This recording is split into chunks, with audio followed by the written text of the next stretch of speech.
Assalamualaikum warahmatullahi wabarakatuh. Halo kawan-kawan kicau mania dimanapun kalian berada. Di video kali ini kita akan membahas tentang burung kenari lagi ya teman-teman. Karena di sini banyak sekali teman-teman kicau mania yang berkomentar mengenai tentang burung kenari ini.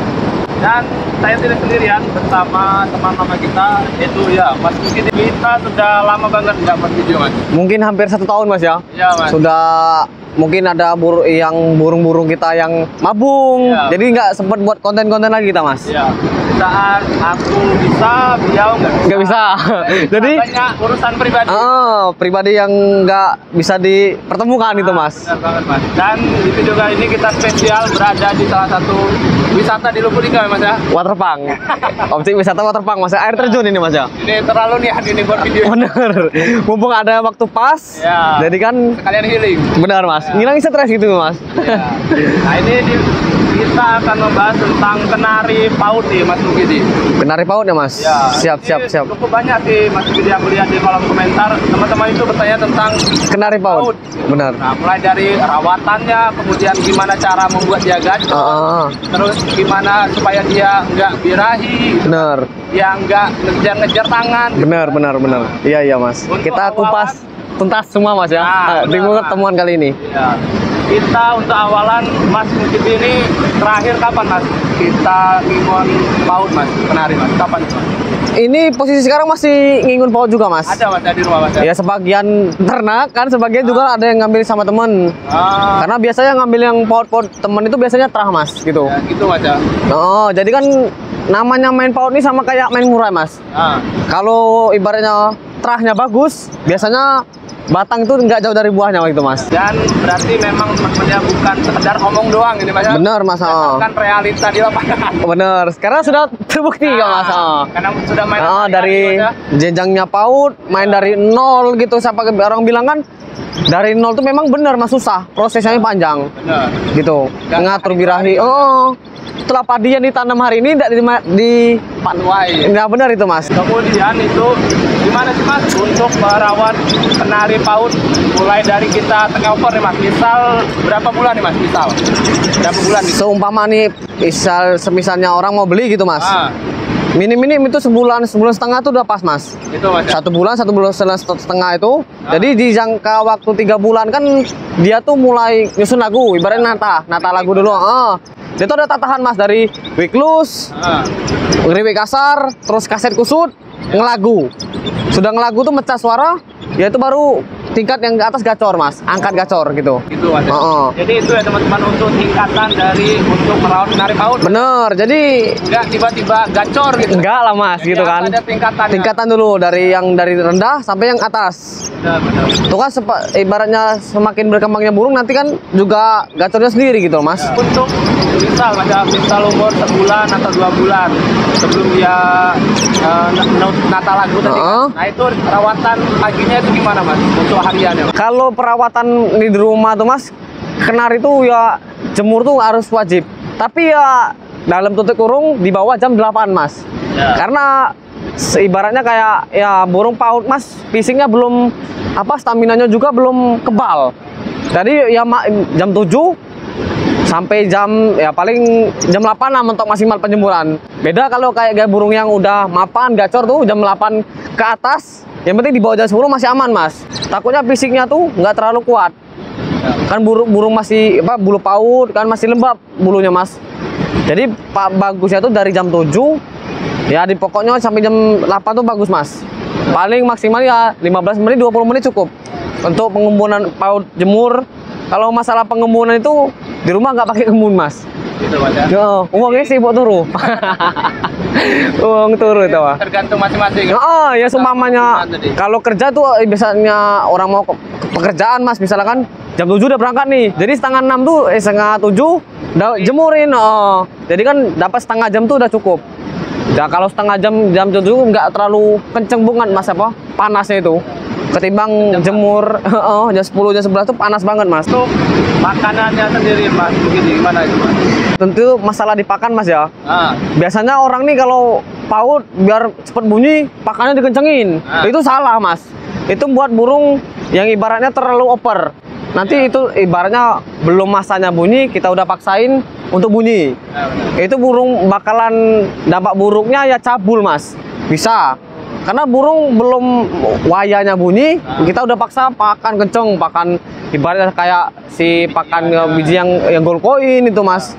Terus plastik, itu kan di mik orang kan nggak tahu, Mas. Ya biasanya kalau normalnya kenari PAUD pasti pakan kilon lebih bagus, Mas. Gitu ya. Karena nutrisinya di saat burung pakan rendah itu kita dongkrak di puding, Mas. Nah kalau bisa ya puding-puding di umur PAUD sebulan setengah tuh ya telur puyuh, jagung, itu bagus, Mas. Itu masa proteinnya lagi masa pertumbuhan. Beda dengan yang burungnya sudah gacor, kita kasih puyuh bahaya itu, Mas. Bakalan OB. Burung jadi durasinya nggak tuntas, burung nabrak-nabrak, burung ngepak-ngepak, itu efek di telur puyuh. Karena telur puyuh tuh kalau untuk PAUD biar gemuk bisa, Mas. Protein kan kenceng di telur puyuh tuh. Biasanya PAUD itu biasanya kuningnya aja tuh, Mas, dipakan. Ya, ditotol ya. Jagung sama untuk daya tahan tubuhnya biar kebal, bulu bagus. Itu yang untuk extra puding. Dan juga kalau untuk PAUD ini ya paling kita kasih daun mengkudu bagus, Mas. Kalau ada bagus itu yang daun gingseng itu loh, Mas. Tapi di sini mungkin jarang. Kalau di daerah teman-teman di Jogja itu banyak gingseng, kayak bijinya itu kecil, Mas, daunnya. Kayak gingseng bunga-bunga kecil, krokot apa orang bilang tuh. Krokot ataupun mengkudu itu sebulan sekali cukup, Mas. Itu untuk biar ibaratnya kalau PAUD itu ngilangin dahak kayak gitu, Mas. Jadi ibaratnya kalau mau bunyi itu nggak ada serak-seraknya lagi. Jadi kan udah posisi udah makan puyuh itu kan burung serak kayak gitu, Mas. Gitu, jadi kalau biar buat dongkraknya biar ibaratnya emosinya tambah enak, dikasih mengkudu pita suara tuh, Mas. Di dalam tubuhnya kan biar lega gitu. Kemudian untuk hariannya itu, Mas, baiknya di kerodong atau di abla aja, Mas? Nah ini kalau untuk yang di rumah itu, Mas, biasanya kalau udah perawatan penjemuran ini kan. Terus kalau siang kalau mau di ablak ya nggak masalah ya, lebih bagusnya lebih baik di kerodong, Mas. Nah, jadi itu, Mas? supaya burung itu tenang. Yang pertama. Nah jadi kalau seumpamanya burung di kerodong itu kan nyaman di loh, Mas. Jadi kalau seumpama kita masterin itu cepet nangkap. Kayak gitu, Mas. Jamnya juga jamnya lebih bagus untuk masterin itu jam siang itu tadi, Mas. Burung sudah makan, udah mandi, udah aktivitasnya nggak terlalu ini, jadi dia fokus belajar gitu loh, Mas. Kalau pagi juga ya nggak masalah sebenarnya, Mas. Dari jam 9, jam 10, jam 11 bagus itu, Mas. Setelah di umur 3 bulan lewat lah, Mas, ini kan sudah masuk Natal lagu. Supaya teman-teman itu biasanya kan nggak sabaran nih. Iya, benar. Biar gacor nih, gatel tangannya. Nah itu gimana, Mas? Perawatannya, Mas? Jadi kan posisi burung kan udah Natal lagu nih. Udah ngelewatin masa penggemukan tadi di telur puyuh. Itu di stop, Mas, telur puyuhnya. Di saat umur 3 bulan 4 bulan itu udah mencari birahi posisi burung itu, Mas. Jadi bakalan umur 5 bulan sampai 4 bulan, 5 bulan itu, Mas, masanya ambrol, bulu PAUD. Dia pasti bakalan netes bulu. Nah itu setelah netes bulu pasti gacor, Mas. Jadi biar teman-teman katanya biar cepat dari umur 4 bulan itu ya wajib sebenarnya kalau mau cepat diumbar, Mas. Itu, Mas, ya? Diumbar, ibaratnya main umbar tuh ya nggak terlalu, ya paling sejam lah, Mas. Sejam 2 jam tuh cukup untuk masa PAUD. Dan nggak usah dibusa-busa, Mas.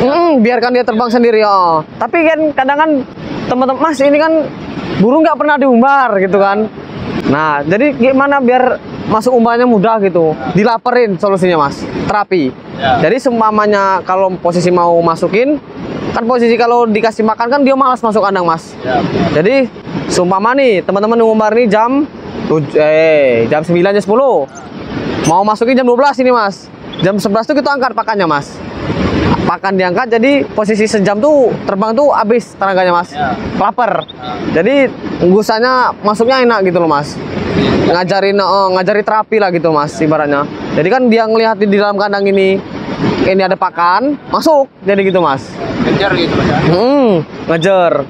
Dan juga kalau teman-teman mau cepat gacor, solusinya sih satu lagi, Mas. Apa tuh, Mas? Tinggal beli gacoran, Mas. Kalau nggak sabaran lagi itulah tinggal beli aja, Mas. Nggak pusing-pusing, Mas. Bener, Mas.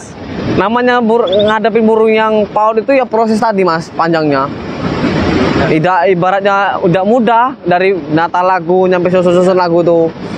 Dan yang ibaratnya kalau main kenar itu yang kalau mau cepet dipaksa tuh bagus. Bagusnya tapi kedepannya bikin hancur mas burung. Ada efek samping. Oh, bisa 5 bulan 4 bulan tuh bisa mas. Doping solusinya. Tapi jangka waktu yang akan datang burung itu akan rusak sendiri mas. Lebih baik kita nahan ibaratnya berapa bulan ya ibaratnya mas. Ya kalau aslinya umumkan kalau nggak didoping kan 7 bulan mas. Sumpahnya didoping 4 bulan 5 bulan bisa. Tapi jangka burung nih nggak tahan mas. Ibarat jangka kan kita main burung nih kalau bisa ya selamanya mas Ben 2 tahun 4 tahun gitu kan ngerawatnya kan kita puas hati sampai bawa lomba gitu kan. Terus ada lagi nih mas, orang nanyain kan di kolom komentar itu, aku lupa siapa namanya. Itu dia ngerawat kenari paut, terus dia ini kayaknya salah rawatan. Jadi si kenarinya itu kayak over birahi, jadi kayak ngejar-ngejar tangan. Itu tuh apa over emosi, apa over birahi? Dan gimana mas? Menurut mas gini tanggapan? Oh, jadi kan kalau posisi beli burung paut kok ngepak-ngepak gitu mas? Dia galak apa kayaknya salah rawatan jadi over birahi apa dari pudingnya gitu. Ini yang biasanya itu penjemuran kelewat lama mas. Nah itu gimana mas itu penjemurannya mas? Biasanya kalau penjemuran tuh nggak usah terlalu lama-lama mas. Jadi kan teman-teman tuh bilang ngepak-ngepak tangan gitu mas ya, atau yang gigit-gigit tangan. Itu ada 2 faktor. Itu faktor birahi, emosi. Ada 2 faktor. Yang ibaratnya kalau birahi itu mas nggak sampai kayak notol-notol tangan. Itu biasanya sampai notol-notol tangan tuh emosi itu mas. Emosinya nggak lepas. Ibaratnya kalau burung emosi ataupun birahi diumbar itu loh mas.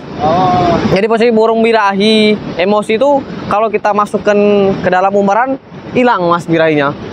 Karena kecapean tadi mas ya? Bener kan tenaganya nggak ada. Jadi kan posisi teman-teman bilang galak ngigitin itu bukan ada yang memang burung jinak itu ada mas. Itu karakter dari lahir. Memang ibaratnya burung itu memang jinak dari pas beli gitu loh mas. Jadi kayak kebiasaan manja sama si tuannya itu. Coba teman-teman tuh bilang sama yang ibaratnya orang nggak kenal, coba masukin tangan. Kalau memang ibaratnya masih kayak gnotol itu memang karakter burung mas. Nah itu karakter itu paling mudah sebenarnya mas. Seumpamanya posisi dia birahi ataupun emosi kan dia kelihatan mas. Kalau ibaratnya kalau kita mau ngasih puding itu ngejar. Nanti kita ada di rumah mas kita contohkan itu yang jinak sama yang over birahi itu gimana. Biasanya kalau burung yang jinak itu mas biasanya kalau kita masukin puding bubusnya nyit kayak manja. Beda kalau burung birahi itu langsung notol-notoli tangan gitu mas. Beda kan ibaratnya burung ini memang karakternya manja gitu loh. Kalau di setiap kita masukin puding dia bunyinya kayak ngepak-ngepak. Nah, perkiraan teman-teman kan itu kan birahi, entah emosi kan itu kan nggak tahu mas. Memang itu karakternya si burung. Jadi kalau ibaratnya kalau mau jangan burung nggak ada birahi ya jangan kenceng jemurnya mas. Hati-hati mas ya. Yang buat burung itu kenceng ya di penjemuran. Kalau di puding tuh ya biasanya jarang sih mas. Kalau di ibaratnya di puding di jagung ataupun di apel, telur puyuh tuh nggak sampai segitunya mas. Ibaratnya birahinya itu. Jadi kebiasaan orang itu kan nanti terbawa sendiri oleh burung tersebut. Jadi kan kalau kita nggak sempat nggak jemur, besoknya dijemur lagi, besoknya nggak lagi, itu kan nggak konsisten mas tadi. Lebih baik kalau jemur enggak? Nah kalau jemur terus mas dapatnya. Kalau enggak terus. Jadi stabil. Kalau nggak seminggu sekali juga enggak apa-apa mas. Jadi ketemunya minggu jemurnya mas. Kalau ya jangan hari ini 2 hari ya. Gawe masih santai kan jemur, besok tidak jemur. Itu ibaratnya udah konsisten tadi mas. Dari awal itu kan udah nggak konsisten. Lebih baiknya nggak usah dijemur terus. Jadi ketemu libur jemur, mandi. Nah terus mandi juga lupa tadi mas ya. Mandi itu ya paut tuh nggak usah disemprot, biarkan dia mandi sendiri. Nanti cukup besar mas ya? Biasanya paling maksimal 3 hari 4 hari itu pasti mandi mas. Nggak mestinya ibarat tiap hari itu nggak mesti.